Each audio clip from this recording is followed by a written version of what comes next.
की मी देवाचा गौरव करावा.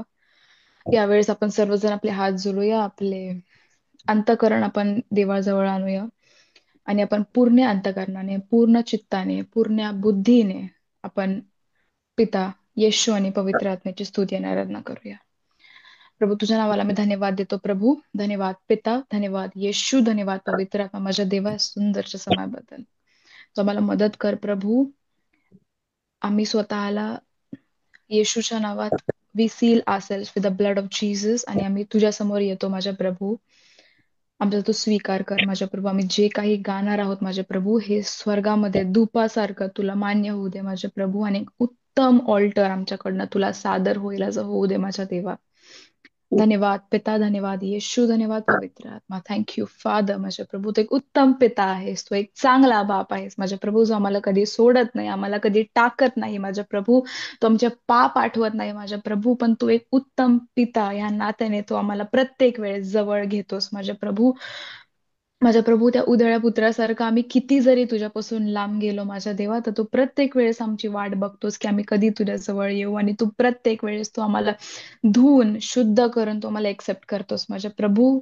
आम्ही तुझा आदर करतो माझ्या प्रभू. तो एक उत्तम पिता आहे. धन्यवाद पिता, धन्यवाद येशू, धन्यवाद पवित्र आत्मा आमच्यावर प्रत्येक उपकार केल्याबद्दल. Thank you Father. Thank you Jesus. Help me Lord, help me Father, help me Jesus. Thank you Father. प्यारे पिता, तूने हमसे कितना प्यार किया, हम हमें पापों से से छुड़ाने को छुड़ाने को अपने अपने बेटे को कुर्बान किया। प्यारे पिता, तूने हमसे कितना प्यार किया, हमें पापों से छुड़ाने को अपने बेटे को कुर्बान किया। हम गाए हो सना, तू राजाओं का है राजा, तेरी महिमा होवे सदा। तू है प्रभु हमारा खुदा, हम गाए हो सना, तू राजाओं का है राजा, तेरी महिमा होवे सदा। तू है प्रभु हमारा खुदा, यीशु मसीह, तेरे जैसा है कोई नहीं। तेरे चरणों में झुके आसमान और महिमा गाए जमीन। पवित्र आत्मा साथ है तू हमारे सदा, तेरी राहों पे हमको चला और यीशु के जैसा बना। पवित्र आत्मा साथ है तू हमारे सदा, तेरी राहों पे हमको चला और यीशु के जैसा बना। हम गाए हो सना, तू राजाओं का है राजा, तेरी महिमा होवे सदा। तू है प्रभु हमारा खुदा, तू है प्रभु हमारा खुदा, तू है प्रभु हमारा खुदा, तू है प्रभु हमारा खुदा। Thank you, Father. Thank you, Jesus. Thank you, Holy Spirit, माझ्या प्रभू. Thank you, Lord. Thank you, Father. प्रभू येशू, आम्ही तुझं स्वागत करतो माझ्या देवा. Thank you, Father. माझा विश्वास आहे माझ्या प्रभू, कारण तूच म्हटला होतास की जिथे दोघे किंवा तिघे माझ्या नावाने एकत्र येतात त्या ठिकाणी मी आहे माझ्या प्रभू. आणि आज मी सर्वजण येशूच्या नावामध्ये एकत्र आलेले असताना माझ्या देवा, माझा विश्वास आहे की तू आम्हाला बघत आहेस. माझा विश्वास आहे की तू आम्हाला ऐकत आहेस. माझा विश्वास आहे की तू आमच्यामध्ये आहेस माझ्या प्रभू. आणि माझा विश्वास आहे की तू आमच्यामध्ये कार्य करत आहेस, कारण प्रभू तूच म्हणतोस की विश्वास ठेवशील तर देवाचा गौरव पाहशील. आम्ही विश्वास ठेवतो माझ्या प्रभू. माझा विश्वास आहे की तू आमच्यामध्ये उत्तमातल्या उत्तम गोष्टी तू करत आहेस माझ्या देवा. आणि हे आम्ही आमच्या डोळ्यांनी बघणार आहोत माझ्या प्रभू, कारण तो आमचा जिवंत परमेश्वर आहे. तो आमचा बाप आहेस. तो आमची आरोळी ऐकतोस. तो आमची हाक ऐकतोस माझ्या प्रभू. तो आमच्या हाकेला तू इग्नोर नाही करत माझ्या प्रभू. तू दुर्लक्ष नाही करत माझ्या प्रभू, तर तू तुझे कान तू आम्हाला देतोस माझ्या प्रभू. आम्ही काही नाही प्रभू, आम्ही काय आहोत प्रभू की तू आमच्यावर एवढं प्रेम करावं. आम्ही काय आहोत प्रभू की तू आमच्यावर एवढं कृपा तू आमच्यावर करावी. आम्ही काहीच नाही प्रभू, पण आम्ही तुझे लेकरं आहोत या नात्याने तू आमच्यावर प्रेम करतोस माझ्या प्रभू. तू आमचा बाप आहेस या नात्याने तू आमच्यावर प्रत्येक वेळेस कृपा करतोस माझ्या प्रभू. आणि अपेक्षेपेक्षा जास्त माझ्या प्रभू, आमच्या लायकीपेक्षा जास्त तू देतोस, त्याबद्दल आम्ही तुझे आभार मानतो. धन्यवाद पिता, धन्यवाद येशू, धन्यवाद पवित्र आत्मा. Thank you Father, thank you Jesus, thank you पवित्र आत्मा. Thank you Lord. तुझ्या नावाला मी धन्यवाद देतो. तू एक चांगला पिता आहेस माझ्या प्रभू. तू एक उत्तम परमेश्वर आहेस. Thank you Father, thank you Jesus, thank you Lord, thank you Jesus, thank you father. तुझे छोड़ मैं चल पड़ा, ढूंढने घर हर जगह, खोज में मैं खो गया, खुद को पहचान ना सका, रहमत के दरिया ने डुबाया मुझे, उससे जरिया बनाकर चलाया मुझे। पापा, पापा, बेटा मैं तेरा, पापा, पापा, बेटा मैं तेरा, पापा, पापा, बेटा मैं तेरा, तेरी आंखों की पुतली हूँ पापा, मैं आंखों की पुतली हूँ पापा, तेरी आंखों की पुतली हूँ पापा, मैं आंखों की पुतली हूँ पापा. Thank you Lord, thank you Father. प्रभू येशू तुला धन्यवाद देतो. प्रभू तू एक उत्तम पिता आहेस माझ्या प्रभू. तू रोज आणि रोज आमच्यासोबत उत्तमातल्या उत्तम गोष्टी तू देतोस माझ्या प्रभू. आम्ही तुझ्यासमोर लीन होतो, आम्ही तुझ्यासमोर नम्र होतो माझ्या प्रभू. आम्ही आपला जीव, शरीर, आत्मा आम्ही तुझ्या हाती समर्पित करतो प्रभू. तुझी जशी योजना असेल, तुझी जशी इच्छा असेल तसं आमच्या जीवनात तू घडवून आण माझ्या प्रभू.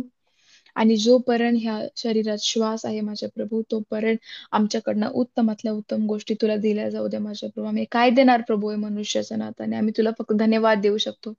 आम्ही तुला ही फक्त स्तुती आणि आराधना देऊ शकतो.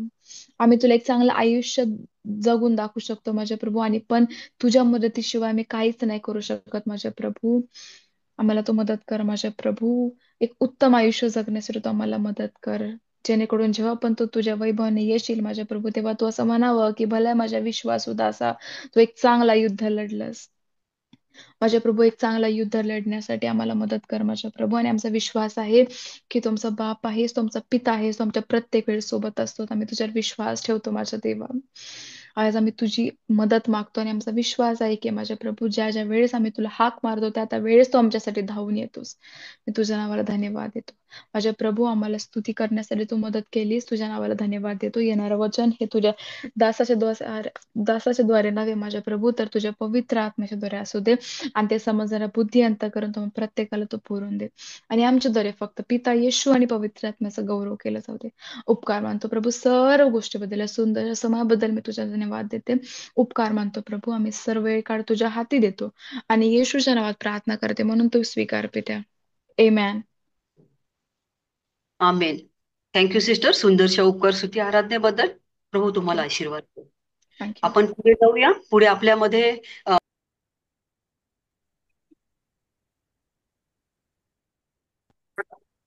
सर्वांना प्रेज द लॉर्ड.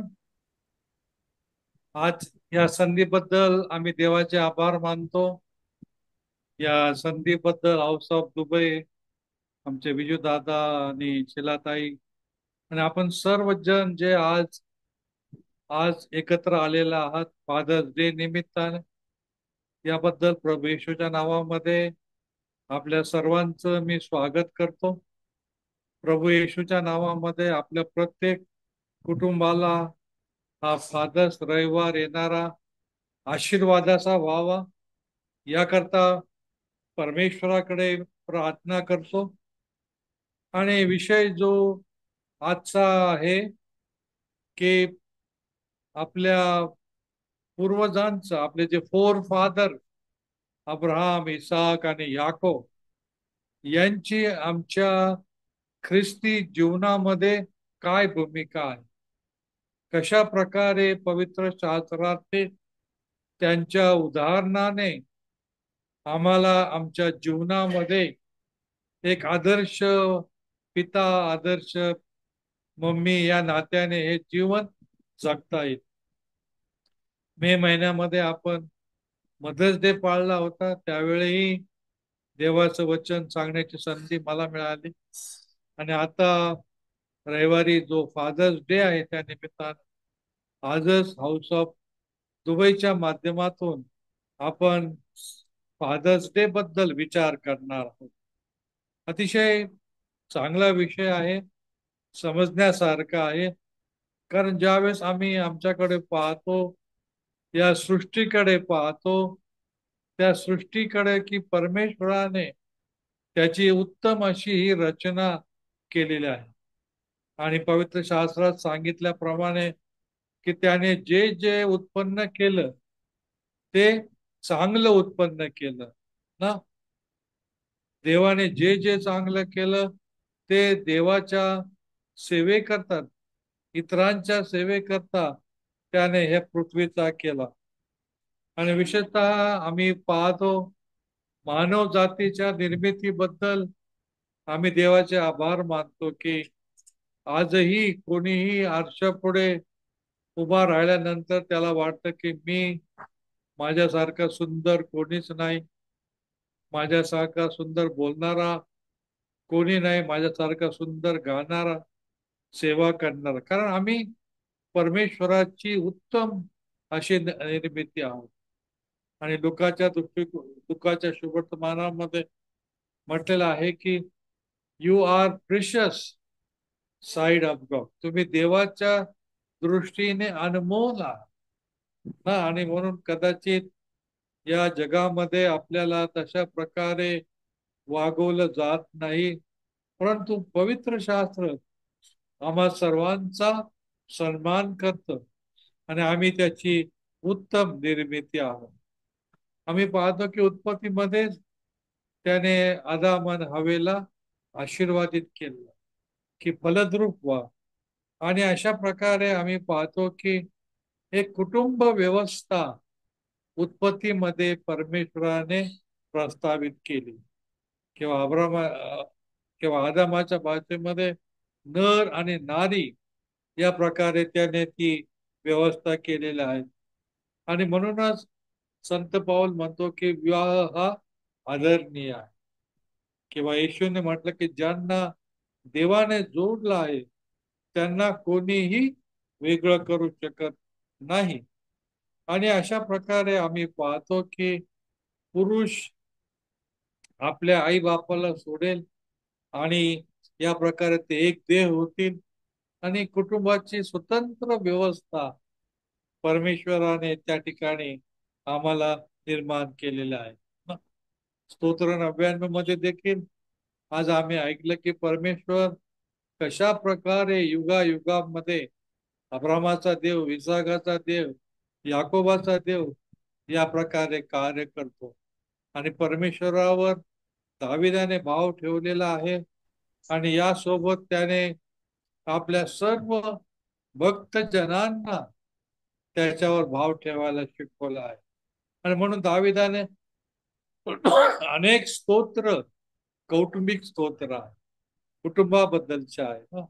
आणि म्हणून लग्नामध्ये 127 स्तोत्र, 128 स्तोत्र, 103 स्तोत्र, कितीतरी स्तोत्र आहे की जे कौटुंबिक आहे.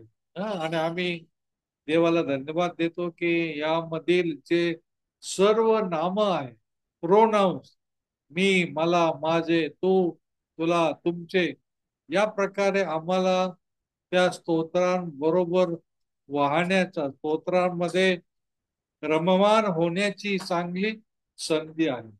आणि ते स्तोत्र दाविदाचं स्तोत्र न होता ते माझं स्तोत्र होतं. किंवा महिला वाचत असेल तर ते महिलाचं होत असेल, प्रीती वाचत असेल तर प्रीतीचं गीत गायनामधून फार सुंदरतेने देवाची स्तुती गान केलं ना. आणि या प्रकारे आम्ही पाहतो की लहान मुलगा असेल तर ते लहानाचं. आणि म्हणून पवित्र शास्त्र सर्वांचा विचार करतं. आणि म्हणून अनेक वेळा दाविदाने म्हटलं की हवे पृथ्वीवरील सर्व लोक हो, छोटे मोठे, काळे गोरे, गरीब श्रीमंत, आजारी निरोगी, सर्व प्रकारे देवाच्या दृष्टिकोनामधून मौल्यवान आहे. आणि म्हणून स्तोत्र 128 मध्ये 3 ते 6 वचनामध्ये म्हटलं आहे, तुझी श्री तुझ्या माझ घरात द्राक्षीच्या वेलीसारखी आहे ना. आणि नाशिक जिल्ह्यामध्ये खूप द्राक्ष आहे. अलीकडे सगळीकडेच पिकतात, परंतु मी त्या भागामधला असल्यामुळे खूप द्राक्ष त्या सांगली भागामध्ये देखील शिलाताई, विजूदादा त्यांच्या भागात मध्ये द्राक्ष, ऊस चांगले आहेत. आणि म्हणून त्या द्राक्षाचं उदाहरण फार आहेत. एवढंच नव्हे, त्या ठिकाणी म्हटलं की तुझी मुले तुझ्या मेजाभोवती जैतुनाच्या रोप्यासारख्या. किती मोठा आशीर्वाद ना की तुझे मुलं आणि मुली ना. आणि म्हणून आम्ही आठवलं पाहिजे की ज्या दिवशी आम्हाला आई होण्याचा मान मिळाला, ज्या दिवशी आम्हाला पिता होण्याचा मान मिळाला, आणि ज्यावेळेस आम्ही एकत्र येतो, त्यांचं जीवनमान पाहतो, आम्ही कौटुंबिक होतो की परमेश्वराने हे कुटुंब दिलेलं आहे. ज्या चर्चला आम्ही जातो ते आमचं मदर चर्च बनतं, मातृ चर्च.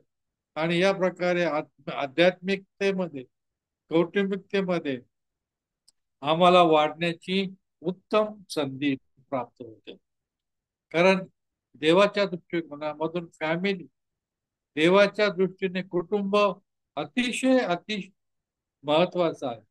संपूर्ण अनुवादाच्या पुस्तकामध्ये, ड्यूटरनॉमीमध्ये देवाचे विविध नियम कुटुंबाकरता, मुलांकरता, मुलींकरता, नोकरांकरता, गुलामाकरता, राजाकरता, प्रशासकीय बाबी आहेत.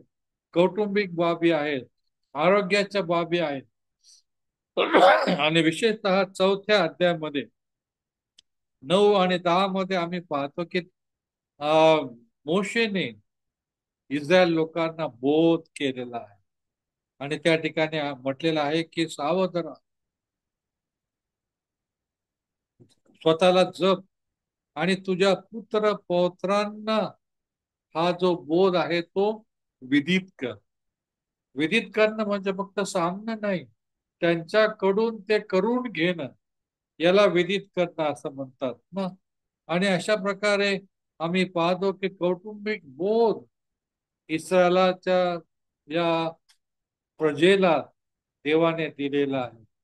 आम्ही आम्ही हे देखील यासोबत म्हणू शकतो की आमच्या भारताची जी राज्य घटना आहे, कॉन्स्टिट्यूशन ऑफ इंडिया, अनेक अनेक अनेक कलम अनुवादाच्या पुस्तकांशी जुळणाऱ्या, की देशाचा कायदा, देशाचं प्रशासन, देशाचं कुटुंब व्यवस्था, ना अर्थव्यवस्था, सर्व प्रकारे अनुवादाच्या पुस्तकावर साधलेली आहे. एवढंच नव्हे तर कौटुंबिकरित्या आराधने करता ना आम्ही पाहतो की हे अ, योहानाच्या 4थ्या अध्यायामध्ये ना, की कशा प्रकारे आम्हाला परमेश्वराची आराधना करता. देव आत्मा आहे आणि त्याच्या उपासकांनी त्याची उपासना आत्म्याने आणि खरेपणाने केली. आणि अशा प्रकारे बोध जो आहे तो आराधनेमध्ये काय होतो, कन्वर्ट होतो. आणि देवाने आमच्यामध्ये देव बिरूपणा केला. देवाला भिणारे, देवाची आराधना करणारे, त्याचं शास्त्र वाचन करणारे, त्याचे गीत गाणारे, भजन गाणारे, देवाचा संदेश देणारे, गीत देणारे, अशा विविध माध्यमातून त्याची आराधना आम्हाला परमेश्वरा समीप येतं. आराधना म्हणजे परमेश्वराचं जे स्थान स्वर्गीय आहे, परमेश्वराचं सिंहासन आमच्या घरामध्ये आणायचं आहे. आमच्या अंतकरण रूपी देवाद्वारे आम्ही देवाची स्तुती आराधना करतो. सर्व पृथ्वी त्याच्या वैभवाने साधरलेला आहे ना. आणि ज्यावेळेस प्रीती रेज वर्शिप करत होतो, देवाचं सिंहासन या ठिकाणी आमच्या मध्ये आलेलं आहे. देवाचा स्पर्श, पवित्र आत्म्याचा स्पर्श त्या ठिकाणी झालेला आहे ना. आणि अशा प्रकारे कौटुंबिकरित्या देवाचा आशीर्वाद आराधनेच्या माध्यमातून ना दाविदाने मागितलं, अहो सर्व लोक हो त्याची स्तुती करा, त्याच्या नावाला धन्यवाद करा. आणि अजूनही देखील म्हटलेलं आहे की जोपर्यंत तुझ्या जीवात जीव आहे तोपर्यंत परमेश्वराचं नाव. यहोशू म्हणतो की मी आणि माझे घराने तर परमेश्वराची सेवा कर. आणि या प्रकारे देवाची आराधना, देवाचं कुटुंब, आणि यासोबत आम्ही पाहतो देवाचे नियम पालन केल्यानंतर कितीतरी मोठा आशीर्वाद आम्हाला मिळतो. आणि म्हणून अब्राहमाद्वारे, इजाकाद्वारे, याकोबाद्वारे ही नियमावली आम्हाला प्राप्त झाली. 16व्या शतकामध्ये संडे स्कूल मुवमेंट संपूर्ण जगामध्ये आहे. 18व्या शतकामध्ये भारतामध्ये ते आले. आणि आम्ही पाहतो की आम्ही संडे स्कूल मध्ये देवाच्या वचनाशी, त्या गोष्टीची VBS मध्ये अब्रामाची गोष्ट, यौसेपाची गोष्ट, याकोबाची गोष्ट आम्ही आभासतो. आणि त्याद्वारे आमचं जीवन आमचं रचलं गेलेलं आहे. आणि अशा प्रकारे आम्ही पाहतो की दावीद राजा देखील म्हणतो स्तोत्र 133 मध्ये की पहा, बंधूंनी भगिनींनी ऐक्याने एकत्र राहणं किती बरोबर ना. जैतुनाच्या टाकलेलं त्या तेलासारखं ते आहे, प्रकाशित आहे, चमचमीत आहे.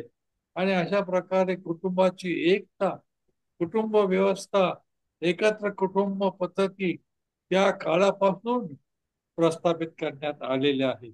आणि अशा प्रकारे आम्ही पाहतो की एखादी आई ज्यावेळेस देवाचे आराधने करता येते.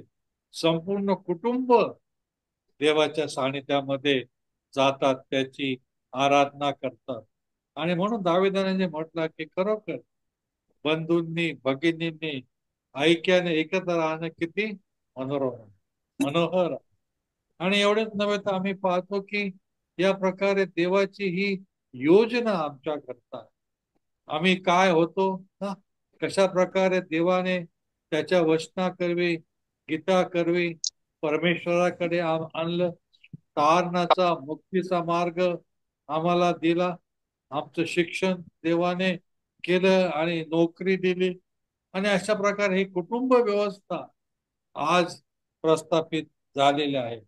आणि म्हणून नीतीसूत्रामध्ये जे सद्गुणी स्त्री कोणाला प्राप्त होते, निश्चितपणे त्या ठिकाणी आम्ही पाहतो. नीतीसूत्र 31वा अध्याय आणि 27व्या वचनामध्ये कुटुंबाची आचारसंहिता, कुटुंबाच्या आचाराविषयी, कॅरेक्टरविषयी, गुणधर्माविषयी, नीतिमत्तेविषयी आम्ही पाहतो की शल्मोनाने त्या ठिकाणी ती रचना केलेल्या आहेत. आणि म्हणून ज्या घरामध्ये जी स्त्री आलेली आहे तिने तिचे कुटुंब व्यवस्था आपल्या पती बरोबर, आपल्या लेकरांबरोबर, आपले सासू सासर, आपलं गणगोत, सासरचं माहेरचं, या सोबत आम्ही पाहतो की तिने विकसित केलेलं, घडवलेलं ना. आणि अशा प्रकारे आम्ही पाहतो की तिमोथेच्या पत्रामध्ये संत पाऊल तिमोथेला लिहिताना म्हणतो की घरची व्यवस्था चांगली ठेवणारा, मुलाबाळांना वीर मर्यादेचं वळण देणारा कधी निराश होत नाही. पहा, संत पावलाने देखील या अनुवादाच्या शिकवणीवर हे केलेलं आहे ना, की तिमोथेचं पहिले पत्र 3रा अध्याय 4 आणि 5 आणि 12 वचना यामध्ये कौटुंबिक जीवनमान त्या ठिकाणी सांगितलं आहे. आणि निश्चितपणे आमच्या आई वडिलांनी जी आमची जडणघडण केली देवाबरोबर, समाजाबरोबर, शाळेबरोबर, आणि यामुळे आम्ही घडलो गेलो नाही, आमचा नाश झाला नाही, आम्ही आमच्या पायावर स्वावलंबी झालो, मुलगा असो की मुलगी असो. आणि अशा प्रकारे अनुवादाचा फार मोठा परिणाम अब्राहम, इसाक आणि याकोबाचा देव याद्वारे आम्हाला निश्चितपणे ही कुटुंब व्यवस्था त्या ठिकाणी आम्हाला पाहता आली. तिमोथीमध्येच आम्ही पाहतो की एका स्त्रीचा पती म्हटलेला, कॅरेक्टर ना, चारित्र. मला तुम्हाला सांगू द्या की आज हे अतिशय अतिशय महत्वाचं आहे. या पालखी सेवेमध्ये हे सेवा करता करता आम्ही काउन्सिलिंग करतो ना. आणि या काउन्सिलिंग मधला एक जो भाग आहे विवाह पूर्व संबंध, विवाह बाह्य शारीरिक संबंध. आणि आम्ही पाहतो की 90 मध्ये हे प्रमाण 37% होतं.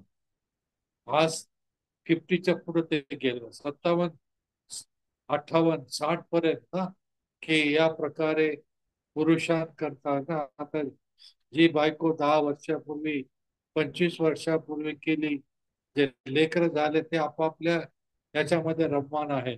आणि म्हणून या प्रकारे ज्या ठिकाणी आम्ही राहतो, स्त्री असो की पुरुष असो, आणि त्या ठिकाणी आम्ही पाहतो की संत पावलाने चारित्र्याची शिकवण आम्हाला दिलेली आहे.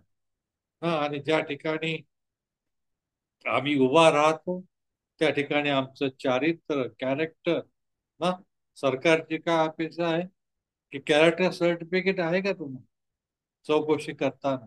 आणि अशा प्रकारे आम्ही पाहतो की पवित्र शास्त्रामधूनच आम्हाला या गोष्टी पाहता येतात. आणि म्हणून ते देखील अतिशय महत्वाचा ना. या ग्रुपमध्ये पती पत्नी करता प्रार्थना केली जाते, त्यांचे रिलेशन ना. आता रिलेशन शब्द आम्हाला हा सर्वांगीण घ्यायचा.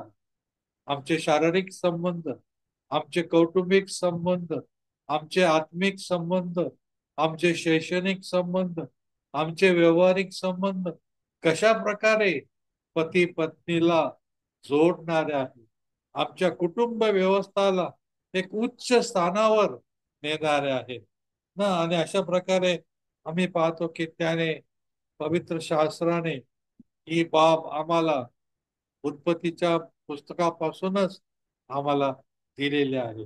आणि आई वडिलांनी हे मार्गदर्शन आपल्या कुटुंबाला दिलेलं आहे.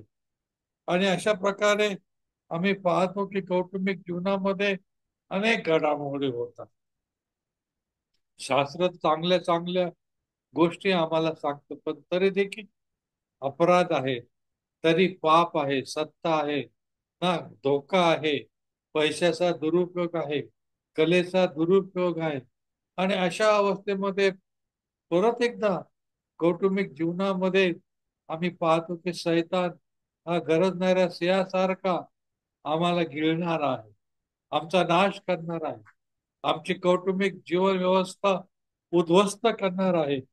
आणि त्या ठिकाणी आम्ही पाहतो की पेत्राने जो प्रश्न येशूला केला होता की माझ्या भावाने अपराध केला, किती वेळा त्याला मला क्षमा करायची, कौटुंबिकरित्या. आणि आम्ही पाहतो की मत्तयाच्या 18व्या अध्यायामध्ये 21-22 मध्ये की 70 वेळा आम्हाला क्षमा करण्याकरता त्या ठिकाणी आम्हाला, कारण हेतू काय आहे, देवाची इच्छा आहे की आम्ही सुधारावं. आई वडील सुधारतात, मुलाला शिक्षण देतात की याद्वारे त्याच्या जीवनामध्ये सुधारणा व्हावा, त्याच्यामध्ये सर्व ज्या ज्या अपेक्षा आहेत एक पुरुष या नात्याने, एक कुटुंब या नात्याने, त्या आम्हाला प्राप्त व्हावा. एवढ्याच नव्हे तर उत्पत्तीमध्ये यहोशेपाचं ना, देवाने त्याला आशीर्वादित केलं, स्वप्न पाहणारा, स्वप्नाचा अर्थ सांगणारा, परंतु त्यामुळे त्याचे भाऊ त्याचा द्वेष करू लागले ना. एक चांगलं कुटुंब, मोठं कुटुंब ना, 12 भावांचं ते कुटुंब, परंतु एका भावाचा ना, त्यांना वाटलं की याला त्याचा वध करावा, परंतु देवाची योजना होती की त्याचा वध न करता आम्ही पाहतो की त्यांनी त्याला विकून टाकले ना. आणि उत्पत्तीच्या 50व्या अध्यायामध्ये आम्ही पाहतो की त्या भागामध्ये दुष्काळ आला आणि त्याचे भाऊ ज्यावेळेस धान्य मागण्याकरता आलेला आहे ना, त्याची सुरुवात त्या विहिरीपासून तर पोटिफरच्या घरात, पोटिफराच्या घरातून तो तुरुंगामध्ये गेला. तुरुंगामध्ये देवाने त्याचं दार उघडलेलं आहे आणि तो त्या ठिकाणी संपूर्ण राज्याचा राज्यपाल झालेला आहे. आणि या ठिकाणी आम्ही पाहतो की त्याचं कुटुंब अडचणीमध्ये असताना, त्याच्या कुटुंबाला अन्नाची वाण कमी असताना आम्ही पाहतो की यौसेपा करवी त्याने पुरवलेला आहे. आणि अनेक वेळा त्याला ओळखता आले, एकदा दोनदा तीनदा. आणि आम्ही पाहतो की 50व्या अध्यायामध्ये त्याचं जे वचन जे आहे ना, की तुम्ही वाईट योजले परंतु देवाने चांगले योजलेलं आहे, तुम्हाला चांगले दिवस देता यावे याकरता तुमच्या हातून त्या गोष्टी घडलेल्या आहेत. आणि अशा प्रकारे हे कुटुंब जे पांगलेलं होतं, हे कुटुंब जे अस्ताव्यस्त झालं होतं, द्वेष मत्सर याद्वारे त्याच्या भावाच्या मनामध्ये चिंता होती की हा अधिकारी आहे, हा आमच्या लेकरांना मारेल, आमच्या कुटुंबाला मारेल आणि दुष्काळामुळे आमचं काहीच नाही. परंतु आम्ही पाहतो की सर्व योसेपाच्या प्रजेने त्याला देखील त्याने बोलवलेलं आहे हा. आणि अशा प्रकारे सगळं कुटुंब आम्ही पाहतो की आलं त्यावेळेस आम्ही योसेपाने काय केलं, प्रत्येक भावाला त्याने त्या ठिकाणी त्याच्या वयाप्रमाणे बसवले. बघा किती छान ती संध्याकाळ ती त्यांची मेजवानी उत्तम ठरली असेल की त्याद्वारे आम्हाला शिकवते की आमचं कुटुंब देखील या प्रकारे आशीर्वादाने एकमेकाला उचलून धरणारे, एकमेकाला सावरणार ना. आणि म्हणून पवित्र शास्त्र अनेक वेळा आम्हाला कौटुंबिक स्पर्श करतो की मी एकटा नाही, माझ्यासोबत माझं कुटुंब आहे, माझी पत्नी आहे, माझे लेकर आहे, सासरचे आहे, माहेरचे आहे. आणि अशा प्रकारे उत्तम रीतीने मला या सर्व गोष्टींचा विचार मला करायचा आहे ना. एवढेच नव्हे तर आम्ही पाहतो की या समाजामध्ये माया आहे, लालच आहे ना. कोणाचा टीव्ही बघून मलाही वाटतं की मला टीव्ही मिळावा, माझ्या हातामध्ये अंगठ्या असावे, पैसा असावा, त्याच्याकडे कार आहे, माझ्याकडे कार असावे. हे भौतिक बाबी कौटुंबिक जीवनामध्ये आज स्पर्धात्मक बनलेला आहे की तिने घेतलेला आहे, मग मला पण घेतलं पाहिजे ना. परंतु या ठिकाणी अनुवादाच्या पुस्तकामध्ये 14 अध्याय आणि 26 मध्ये त्या ठिकाणी म्हटलं की या विकत घेऊन त्याचा आनंद केला पाहिजे. वास्तविक देवाने आज्ञा केलेली आहे की लोभ धरू नये ना. परंतु ज्या गोष्टी आपल्याला हव्या वाटतात ना, त्या काय केलेलं आहे, विकत घेऊन ना. अनुवाद 14-26 मध्ये ना. आणि अशा प्रकारे आम्ही पाहतो की परमेश्वर सर्वांचे दिवस बदलतात ना. स्तोत्र 34 मध्ये काय म्हटलेलं आहे की उत्तम पदार्थाने तो आम्हाला तृप्त करतो. आजचा काळ हा मेजवानीचा काळ आहे ना. आज बहुतेक ठिकाणी आम्ही पाहतो की संध्याकाळी बाहेर हॉटेलमध्ये जेवायला जायला आवडतं, वेगवेगळे पदार्थ आम्हाला खायला ना. आमच्या मुलांना, सुनांना देवाने पुष्कळ धनसंपन्न केलेलं ना. त्यामुळे त्यांना एकदा आउटिंग आवश्यक आहे. परंतु आम्ही पाहतो की देव उत्तम पदार्थाने तुम्हाला काय करतो, तृप्त करतो. आणि ज्या ज्या गोष्टी आहेत त्या गोष्टी तो देण्याकरता सिद्ध आहे. आणि हा आनंद घेत असताना अब्रामाचा, इजाकाचा आणि याकोबाचा देव आमच्या सोबत आहे याचा आम्हाला विसर पडू नये. कारण अनेक वेळा आम्ही प्रार्थनेमध्ये म्हणत असतो की father of Abram, father of Isaac and father of Jacob ना. आणि अशा प्रकारे तो त्यांचा देव जो त्या इतिहासामध्ये घडवलेला आहे. संपूर्ण उत्पत्तीच्या पुस्तकांमध्ये त्या ठिकाणी आम्हाला पाहायला मिळतं 18-19 मध्ये की अब्रामाचा देवाची परिचय होतो. अब्रामाचं रहस्य काय की देवाबरोबर तो समागम राहिला, देवाचा मित्र, फ्रेंड ऑफ गॉड ना. आणि अशा प्रकारे मैत्रीपूर्व रीतीने अब्राहमाने आपल्या कुटुंबाला त्या ठिकाणी घडवलेला. देवाने त्याच्या जीवनामधल्या सर्व कमतरता पूर्ण केलेल्या आहे ना. आणि आम्ही पाहतो की याद्वारे त्याच्या संतानाला त्याने योग्य नैतिक आचरण दिलेलं आहे ना. 35व्या अध्यायामध्ये 2ऱ्या वचनामध्ये आम्हाला पाहायला मिळतं की कशा प्रकार अब्राहम स्वतः परमेश्वराला भिणारा होता. माझ्या हातून काही चूक होऊ नये याकरता त्याने प्रयत्न केला. आणि आम्ही पाहतो की दाविदाचं उदाहरण घेता येईल, शमूएलाचं उदाहरण घेता येईल की शमूएलाच्या आईने त्याची जडणघडण उत्तम प्रकारे केली हा. लहानपणी दरवर्षी की त्याला अंगरखा किंवा टोपड शिकायचं, टोपड शिवायची ना, टेलरिंग. आणि या प्रकारे शास्त्र आम्हाला सांगतं की जस जसं त्याचं वय वाढलं तस तसं त्याचं टोपड ना, अंगरखा देखील वाढलेला आहे. आणि परमेश्वराचा हात त्याच्याद्वारे झाला, की ज्यावेळेस इस्रायलला राजा नव्हता, शमूएलाची देवाने काय केलेले आहे, निवड केली आहे, की बोल, तुझा दास ऐकत आहे. आणि अशा प्रकारे आम्ही पाहतो की वेगवेगळ्या प्रकारे ही घडामोड आम्हाला या ठिकाणी पाहायला मिळते. विशेषतः आम्ही पाहतो की अब्राहमाबद्दल की त्याला अनेकांचा पिता म्हटलेला, फादर ऑफ मल्टीट्यूड ना.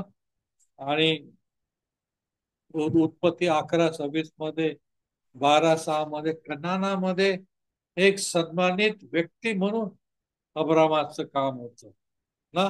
आणि आम्ही पाहतो की 86 वर्षी त्याला इस्माईल झाला, 100 वर्षी त्याला इजाक झालेला. आणि आम्ही पाहतो की आपल्या पूर्वजांवर विश्वास ठेवणार तो एक चांगला नीतिमान म्हणून त्याची वाटचाल आम्हाला पाहायला मिळते. किंवा त्याला डिवाइन विजन, दैवी दृष्टांत आजही आम्हाला आमच्या कुटुंबाकरता डिवाइन विजन, दैवी दृष्टांत होणं आवश्यक आहे, की या लेकरांना, मुलांना, मुलींना कशा प्रकारे मी वाढवावं. अन्न, वस्त्र, निवारा यापेक्षाही त्यांचं नैतिक जीवन कशा प्रकारे मी त्याचं संगोपन करावं, हे आम्हाला अब्राहमाकडून शिकायला मिळतं. 18वा अध्याय, 33वा वचन, 15वा अध्याय आणि पहिलं वचन उत्पत्तीमध्ये संपूर्ण प्रकारे अब्रामाच्या जीवनातील गुणवैशिष्ट्ये आम्हाला पाहायला मिळतात.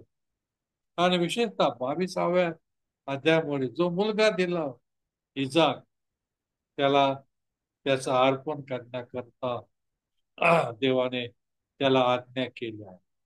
आणि कल्पना करा किती त्याचं मन कठीण झालं असेल, कितीतरी दिवस, तास अब्राम आणि सारा यांनी एकमेकावर आरोप केले असेल, देवाला दोष दिले असेल ना, की कशाला दिला, काय दिलं ना. आणि आम्ही पाहतो की अब्रामाचा गुणधर्म की मी माझ्या देवाशी प्रामाणिक राहील. मी जे वचन त्या ठिकाणी दिले, आणि म्हणून 22व्या अध्यायामध्ये देवाने त्याला थांबवलेला आहे. आणि त्या ठिकाणी म्हटलं की देव ना, त्या इजाकाने विचारलं की आपल्याकडं लाकडं आहे, आपल्याकडं माचीस आहे, आपल्याकडं पेट्रोल आहे लाकडं जळवायला, आपल्याकडं सर्व आहे, परंतु आपल्याकडं बली नाही. आणि आम्ही पाहतो की ह्या वाक्याने अब्रामाच्या हृदयाचं पाणी पाणी झालं असेल, परंतु तो त्यावर मात करतो आणि सांगतो की देव पुरून देईल. आणि विशेषतः त्याने इजाकाला पकडलं, त्याला वेदीवर ठेवलं आणि आता सुरा मारणार, त्यावेळेस देवाने त्याला थांबवलेला आहे. आणि अशा प्रकारे आम्ही पाहतो की इस्रायल अब्रामाचं बीज म्हणून देवाचं आवडतं नेशन त्या ठिकाणी देवाने तयार केला, घडवलेला, माझे लोक ना ना. आणि आम्ही पाहतो की जी वंशावळी आहे मत्तयाच्या पहिल्या अध्यायामध्ये ती दिलेली आहे, 1 ते 14 वचनामध्ये. अनेक वेळा आम्हाला वाटतं की ख्रिस्ती धर्म फॉरेनचा आहे, अमेरिका, US नाही. ख्रिस्ती धर्म आशिया प्रांतामधून आपल्याकडे आलेला आहे आणि आपण त्या भागाचा हे आहोत ना. आणि अशा प्रकारे आम्ही पाहतो की आमचं जे ना, मत्तयाच्या पहिल्या अध्यायामध्ये तुम्ही घरी जाऊन ते पूर्ण वाचू शकता की कशा प्रकारे स्टेप बाय स्टेप दाविदाच्या वंशापर्यंत ती वाटचाल आम्हाला पाहायला मिळते. आणि दाविदानंतर ज्या 14 पिढ्या आहेत त्या ठिकाणी यशाचा पुत्र ना. आणि अशा प्रकारे येशूचा जन्मापर्यंत तो इतिहास आम्हाला सांगतो की अब्रामाचा देव इजाकाचा देव आणि याकोबाचा देव आमच्या सोबत आहे ना. आणि अशा प्रकारे ना आम्ही पाहू शकतो की कशा प्रकारे ही वंशावळी अनेक वेळा आम्हाला कंटाळा येतो ना, परंतु एक अभ्यासक म्हणून मत्याच्या पहिल्या अध्यायामध्ये कोणापासून कोण ना अनेक जे नाव आहेत ते नाव आम्हाला पवित्र शास्त्राचा अभ्यासक म्हणून आम्ही कोणाची उपासना करत आहोत? अब्राहम, इसाक आणि याकोबाचा देव या करता ना आम्ही या गोष्टी पाहतो ना. आणि म्हणून कुणाल मायकलचं मी आभार मानतो की हा रेफरन्स आमच्या सर्व वाचकांना प्रज्वलित करतो की खरोखर आम्ही अब्राहमाचा, इजाकाचा आणि याकोबाचा देव बनवतो. अब्राहमानंतर आम्ही पाहतो की इजाकाच्या बाबतीमध्ये ना 21व्या अध्यायामध्ये की हसवणारा ना, कारण त्याच्या उतार वयामध्ये ना आजच्या काळामध्ये तर आम्हाला अजूनही हसता येईल ना, किंवा आजच्या काळामध्ये आउटडेटेड ना 100 वर्षाचा, परंतु आम्हाला जे अशक्य आहे ते देवाला शक्य आहे. अनेक वेळा ज्या ज्या वेळी आम्ही प्रयत्न करतो किंवा आमच्या बहिणींसाठी ज्या माता होण्याकरता त्यांना वेगवेगळ्या प्रकारे दुर्लक्षित केलं जातं, त्यांचा अपमान केला जाता ना. आणि म्हणून चर्चची देखील भूमिका बदलली पाहिजे हा, की अशा लोकांकरता, अशा पत्नी पत्नी करता एक कुटुंब या नात्याने आम्ही प्रार्थनापूर्वक त्यांना देवाजवळ आणलं पाहिजे ना. आणि ज्या प्रकारे येशू हा ना दत्तक पुत्र होता, यौसेफ आणि मरिया, पवित्र आत्म्याचा गर्भाद्वारे येशूची निर्मिती झाली होती. आणि म्हणून आजच्या काळामध्ये वेगवेगळ्या प्रकारचे वैद्यकीय उपचाराद्वारे मातृत्व पितृत्व आम्हाला साकार करता येतं हा. आणि म्हणून निराश करायचं कारण, एकमेकांना दोष देण्याचं कारण नाही. दुसरं लग्न करण्याचं तर मुळीच तुम्ही मनामध्ये आहात ना. बाळक्या नात्याने अनेक मंडळांमध्ये आम्ही त्या पती पत्नी करता विशेष ओपनली प्रार्थना करतो की देव तुमच्या सोबत आहे ना. कारण देवाच्या मातृत्व जे आहे हे देवापासून आहे. आणि अशा प्रकारे आम्ही पाहतो की इजाकाद्वारे आम्हाला, परंतु आम्ही पाहतो की आज्ञाधारकपणा त्याच्यामध्ये आलेला आहे ना. विशेषतः त्याच्या लग्नाच्या वेळेस काय गंमत झाली ना, अब्रामाने जी योजना बनवली की माझा दास जाईल आणि तो जाईल हा, एका मुलीला बघेल आणि ते मुलगी त्यालाही पाणी पाजेल, त्याच्या जनावरांना ना. आणि ही कौटुंबिक व्यवस्था आहे ना. की आणि म्हणून दावीद राजा म्हणतो की परमेश्वर जर घर बांधत नाही तर बांधण्याचे श्रम व्यर्थ आहे. परमेश्वर जर नगर रक्षित नाही तर पहारेकराचं जागणं व्यर्थ आहे ना. स्तोत्र 127 ना. आणि या प्रकारे आम्ही पाहतो की कुटुंब व्यवस्था, पती पत्नीची व्यवस्था देवाशी जुळलेली आहे ना. आणि म्हणून आई वडिलांनी आपल्या मुला मुली करता त्यांना प्रार्थना करायला सांगावं की तुला ना आज वेगवेगळ्या प्रकारे त्याचं आज व्यावसायिकरण झालेलं आहे, परंतु एक ख्रिस्ती त्या नात्याने दैवी दृष्टांताद्वारे आमच्या मुलाकरता, आमच्या मुलीकरता देवाजवळ आम्ही मागणं आवश्यक आहे. आणि म्हणून इजागाची कथा यासाठी दिलेली आहे की परमेश्वराचा योजना आमच्या कौटुंबिक जीवनामध्ये आम्हाला प्राप्त होते. आणि मग आम्ही पाहतो की इजाकाला ना 2 जुळी एसाव आणि याकोब ही निर्मिती झालेली आहे ना. आणि अशा अशा प्रकारे आम्ही पाहतो की अब्रामाचा देव, इजाकाचा देव आणि याकोबाचा देव ना. याकोबाचं जीवन चरित्र असं चांगलं नव्हतं ना, आपल्या आईचा तो आवडता होता आणि त्यामुळे अनेक चुकांमध्ये तो पडला होता ना, कसबेगिरीमध्ये तो पचला होता आणि आपल्या वडिलांचा आशीर्वाद त्याने फसून त्या ठिकाणी घेतला होता.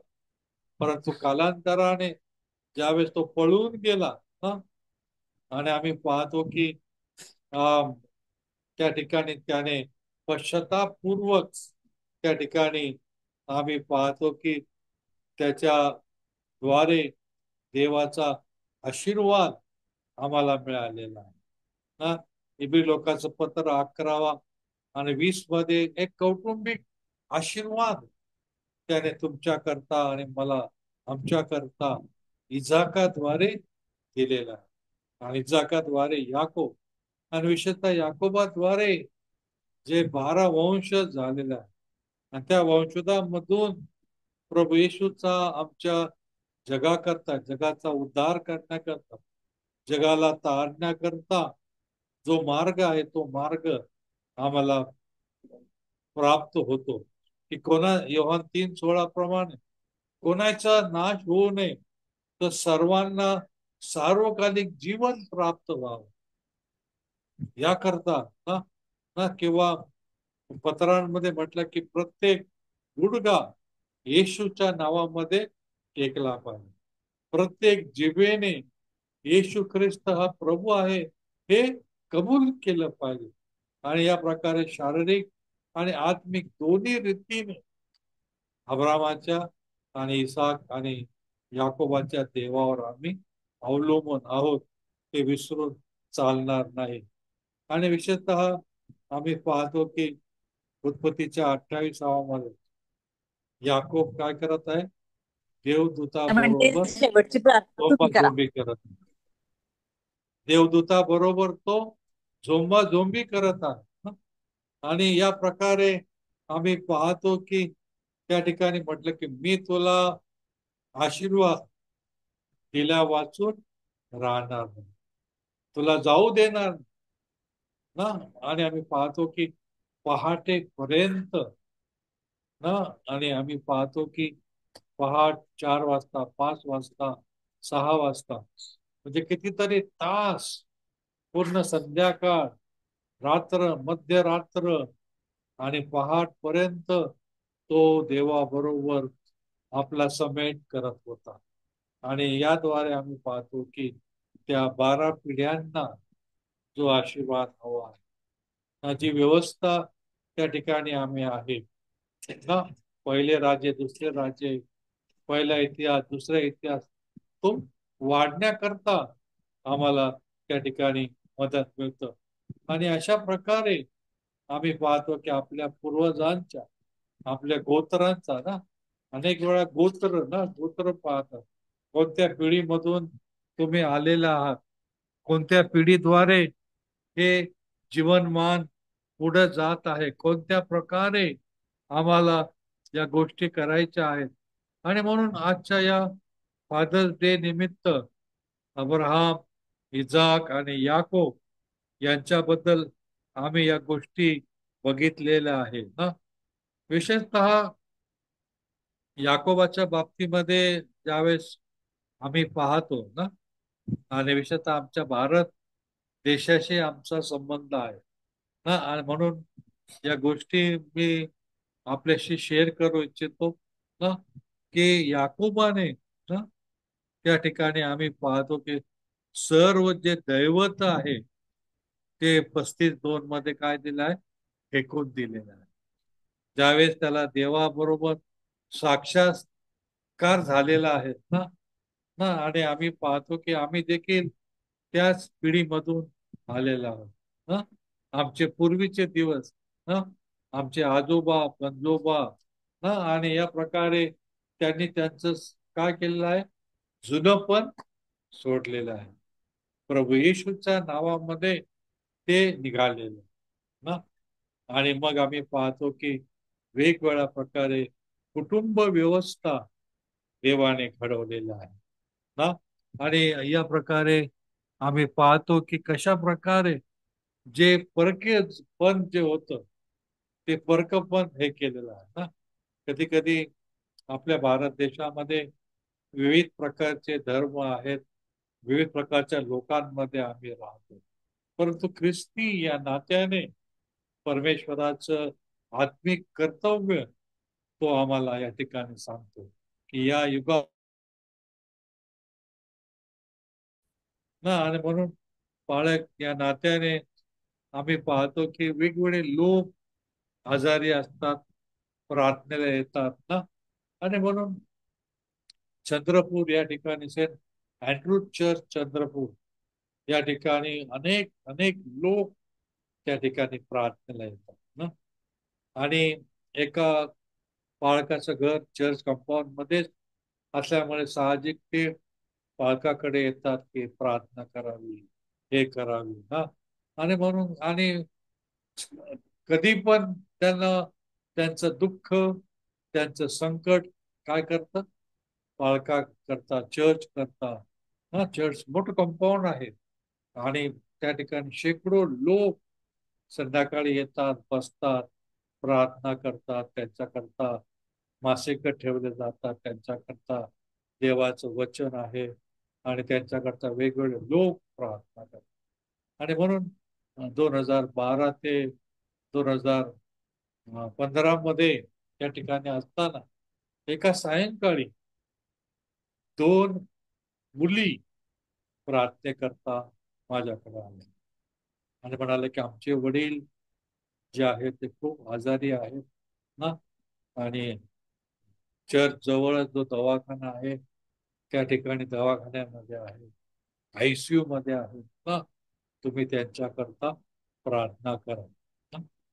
आणि मग मी त्यांच्याकरता प्रार्थना केली ना, आणि मला असं वाटलं की हे इतकंस पुरेसं नाही, आणि म्हणून मी त्यांना विनंती केली, जर तुमची इच्छा असेल तर आपण दवाखान्यामध्ये जाऊ ना, कारण ज्या दवाखान्यामध्ये ते ऍडमिट आहे त्या ठिकाणी आमच्या ख्रिस्ती नर्सेस आहेत हा, माझी ओळख आहे, तर आपल्याला अडचण येण्याचं कारण नाही. आणि म्हणून मग मी त्यांच्या बरोबर त्यांच्याकडे गेलो ना, आणि त्या ठिकाणी त्यांना ना जवळजवळ 50 वर्षाचे ते होते हा, बेडवर होते, नाकामध्ये तोंडामध्ये नळ्या होत्या हा, आणि मग त्या ठिकाणी आमच्या ख्रिस्ती नर्स होतात, त्यांच्याशी मी वार्तालाप केला, तर असं कळालं की दारूमुळं त्यांचं पूर्ण शरीर सडलेलं आहे, काम करत नाही ना, आणि अतिशय मद्य सेवन मुळे, आणि मी त्यांच्याकडे प्रार्थना केली आणि घरी आलो. आणि आम्ही पाहतो की 12 वाजता या मुली परत माझ्याकडे, फादर त्यांना खूप आता ते सिरियस झालेले आहे, तर तुम्ही प्रार्थना करा ना, रात्रीचे 12 वाजता.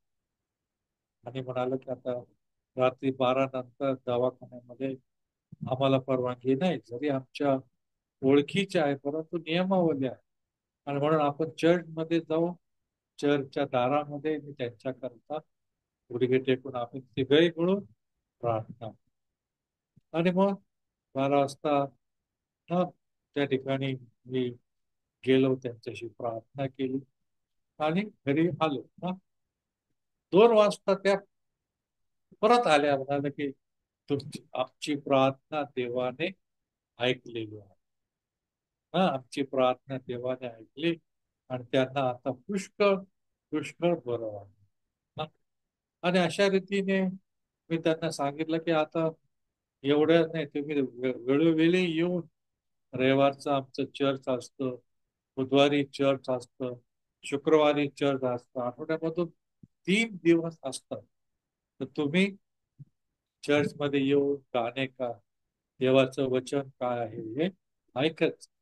आणि अशा रीतीने ते येऊ लागले, आणि अशा प्रकारे त्या दोन्ही मुली कॉलेजमध्ये शिकत होत्या, बीकॉमला होती आणि एक BSc ला होती, आणि अशा रीतीने त्यांच्या बरोबर आमचं कौटुंबिक नातं निर्माण झालेलं आहे हा. आणि मला ते काउन्सिलर या नात्याने मी दारू सोडवण्याचा देखील एक उपक्रम तयार करतो, कशा प्रकारे त्यांना मार्गदर्शन करायचे, वेगवेगळ्या लोकांची दारू सोडणं एक चांगला उपक्रम आहे ना. 7-8 महिन्याचा तो उपक्रम आहे, टीम वर्क आहे. आणि याद्वारे मी आणि माझी पत्नी अशा प्रकारचं कार्य विदर्भामध्ये करत असतो ना. आणि अशा रीतीने मला वाटलं की आता या मुली सोबतच चालणार नाही, याद्वारे पूर्ण घर देवाकडे आलं पाहिजे. आणि मग मी त्यांना म्हणालो की आपण काय करू, तुमच्या घरी मला येता येईल का? त्यांना खूप आनंद वाटला. अरे म्हणे फादर, खूप आनंद वाटेल ना. हा, आणि आमचा दिवस ठरला त्याप्रमाणे मी त्यांच्या घरी गेलो. त्यांच्याकडे 3 रूम्स होते. हा, आणि आम्ही बघितलं. हा, किचन होतं, बैठक रूम होता. आणि म्हटलं तुमच्या वडिलांचा रूम मला दाखवा. आणि हे बंगालमधून, केरळ, कलकत्ता कडून ते त्या ठिकाणी ते आले होते आणि वेगवेगळ्या दैवतांना ते उपासना करत होते. आणि म्हणून त्यांच्या वडिलांच्या त्या बेडरूम मध्ये बरं जवळजवळ 50-60 फोटो वेगवेगळ्या देवदैवतांचे त्या ठिकाणी लावले होते. हा, आणि बापरे, ते बघून बाप मला खूपच धक्का बसला की अरे बापरे, हे सर्व दैवत. हा, त्याच्या खाटे त्याच्याशी मी बोललो, त्याच्याजवळ पवित्र शास्त्र होतं. हा, आणि मग तो मला सांगू लागला की मला रात्री झोप येत आणि झोप येत नाही म्हणून पण मला दारूचा आधार घ्या, दारू पितो ना. हा, आणि मी म्हटलं की ते तर तुमच्या शरीराकरता घातक आहे. तुम्हाला 2 मुली आहेत, त्यांचं कॉलेज आहे, हे आहे ना. हा, आणि अशा प्रकारे मी त्यांना म्हटलो या ठिकाणी आपण न बसता आपल्या बैठक रूम मध्ये आपण बसूया. आणि त्या बैठक रूम मध्ये आम्ही बसलो, त्यांच्याकरता प्रार्थना केली आणि त्यांना म्हटलं की मध्यंतरी तुम्ही येत राहा आणि या प्रकारे मी तुमचं मार्गदर्शन करेन की कशा प्रकारे या व्यसनांपासून तुम्ही मुक्त व्हा. त्यांना एक आश्चर्य वाटलं की होय, अशा प्रकारे मी हे करू शकतो. आणि वेगवेगळ्या प्रकारे त्यांच्या मुलींसमवेत, त्यांच्या पत्नीसमवेत वेगवेगळ्या प्रकारचे हे करून त्यांचं हे प्रमाण आम्हाला कमी करता आलं. परंतु त्या पलीकडं आजचा जो विषय जो आहे, आणि या 7-8 महिन्यामध्ये वारंवार जाऊन त्यांचं आणि माझं आत्मिक नातं जपलं होतं. त्या प्रार्थना करायला लागल्या होत्या, त्या गीत गायला लागल्या होत्या, देवावर, येशूवर त्यांचा विश्वास होता. बाप्तिस्मा नव्हता, हा भाग वेगळा ना. आणि मग मी त्यांना बोलण्याचं धाडस केलं की ना, तुमच्या वडिलांची जी रूम आहे ती बदलली पाहिजे ना. आणि म्हणाले की त्या ठिकाणी त्यांना प्रसन्न वाटेल ना, असं केलं पाहिजे. आणि म्हणाले की फादर, तुम्ही जसं म्हणता तसं ना. आणि म्हणून वेगवेगळ्या प्रकारचे कॅलेंडर, वेगवेगळ्या प्रकारचे नीतिवचन ना, पवित्र शास्त्रातील काही वचन आम्ही सक्ती घेतले आणि त्यांच्या रूम मध्ये आम्ही हे केलं. आणि असं करता करता आम्ही काय केलं, त्यांचे जे 50-60 देवी दैवतांचे फोटो होते ते काढून ठेवले. बघा, म्हणजे एक योजना ना. मी म्हटलं असतं की हे देवाचे, काली मातेचे, दुर्गा मातेचे जीव आहे, वेगवेगळ्या प्रकारचे आहे, त्या पाहूनच आपल्याला भीती वाटते. तर त्याची पूजा कशी करणार, कशी प्रार्थना करणार ना. आणि अशा प्रकारे आम्ही हे केलं आणि त्यांना म्हटलं एक कपडा आणा आणि या कपड्यामध्ये हे सर्व फोटो तुम्ही जमा करा आणि दुसऱ्या रूम मध्ये आणून ठेवा. आणि अशा प्रकारे त्यांची ती खोली या प्रकारे एक देवाच्या वचनाने ना, वेगवेगळ्या प्रकारचे आहे, जे नीती नियम आहे, कौटुंबिकचे आहे, ख्रिस्त या घराचा अदृश्य पावना वगैरे या प्रकारे ना. आणि 3 वर्ष होतं, 3 वर्ष मी त्यांना मराठी, हिंदी, इंग्रजी तिन्ही भाषेमध्ये कॅलेंडर त्यांना मी पुरवायचो. देवाचे वचन पुरवायचं, गीताचे पुस्तक पुरवायचं. आणि अशा प्रकारे त्यांना हा उपक्रम दिला. त्या घरामध्ये ते प्रार्थना करू लागले आणि हळूहळू जवळजवळ 9 महिने लागले त्यांचं दारूचं प्रमाण कमी झालं आणि आरोग्य मिळालं डॉक्टर नर्सेसचा अनेक उपक्रम आहे की कशा प्रकारे मुलींद्वारे त्या मुलींचा धाड त्यांना ढाल करून त्या व्यक्तीवर आम्हाला काय करता आलेला विजय मिळवता आला. आणि मग 9 महिन्यानंतर त्यांना मला सांगावं लागेल की येशूने तुम्हाला वाचवलेलं आहे. येशूमुळं आज हे घर तारलेलं आहे. येशूचा स्पर्श या ठिकाणी पाहिजे आणि म्हणून कधी कधी तुम्हाला चिडचिड येते, कधी कधी तुम्हाला दारू पिऊशी वाटते, कधी कधी तुम्हाला आजार तुमचे येतं, परत तुम्हाला हे होतं तर हे जे दैवत आहे हे जर तुम्हाला तुमचे कोणी नातेवाईक असेल, प्रियजन असेल, त्यांना तुम्ही देऊन टाका, फेकून द्या असं म्हणता येत नाही आणि अशा प्रकारे त्यांच्यावर तो प्रभाव पडला. हे सर्व घर, विशेषतः त्या मुलीची आई तर खूपच धर्म ती वेळी झाली ती कुंकू टिकला लावायची बंगाली लोक मोठा टिकला डॉलर सारखा ते ते लावते शिल्पा आम्ही पाहतो. परंतु तिने बघितलं, विचारलं मला की अरे चर्च मध्ये हे बाया तर टिकले लावत नाही, कुंकू लावत नाही, हे लावत नाही. आम्ही येशूचे उपासक आहोत आणि अशा लोकांना अशा प्रकारे आम्ही पाहतो की या याकोबाच्या उदाहरणात की त्याने आपले सर्व जुने दैवी दैवत जे आहे ते फेकून दिलेलं आहे. आमचा हा उद्देश नाही की अमरावतीत जावं आणि अमरावतीमध्ये म्हटलं नो. ज्या ज्या लोकांना येशूची गरज आहे, ज्या ज्या लोकांना येशूचे संपर्क आहे, ज्या ज्या लोकांचं कौटुंबिक जीवन साकारलं जावं, ज्या लोकांचं जीवन आशीर्वादित केलं जावं, त्या त्या लोकांना अशा प्रकारे मार्गदर्शन आवश्यक आहे. किंवा आमच्या पूर्वजांनी देखील हेच केलं की त्यांचे दैवी दैवत त्यांनी ते फेकून दिलं आहे. कदाचित घरी जाऊन तुम्ही याबाबत चर्चा करावी तुमचे विचार त्या ठिकाणी महत्वाचा आहे की खरोखर हा जो ख्रिस्ती जीवनाचा जो माझा प्रवास आहे खरोखर परमेश्वराला साजेसा असा आहे का? किंवा अब्रामाचा देव, इजाकाचा देव, याकोबाचा देव आणि आम्ही पाहतो की मोशेने की आपणाकरता गोरी मूर्ती करू नको, तिच्या पाया पडू.